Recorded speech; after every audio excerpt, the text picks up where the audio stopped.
Salutare și bine v-am găsit la un episod. Eu sunt nou pe canal. Nu știu dacă o să postez, adică o să-l postez. Și vreau să alegem ce să jucăm. În afară de ăsta. În afară. Fără ăsta. Că nu-mi place. Fără Bagman. Puteți să alegeți orice joc. În afară de Bagman Live. Ăsta la fel. Lone-Wolf. Shadow Fight. Să fie scor să este acela care juca Max Infinite, Shadow Fight sau atât.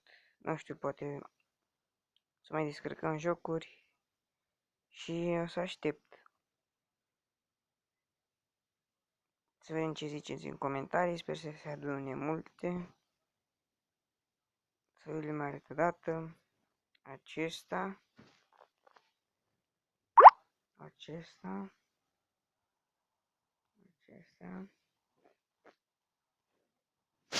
Aceste portabile.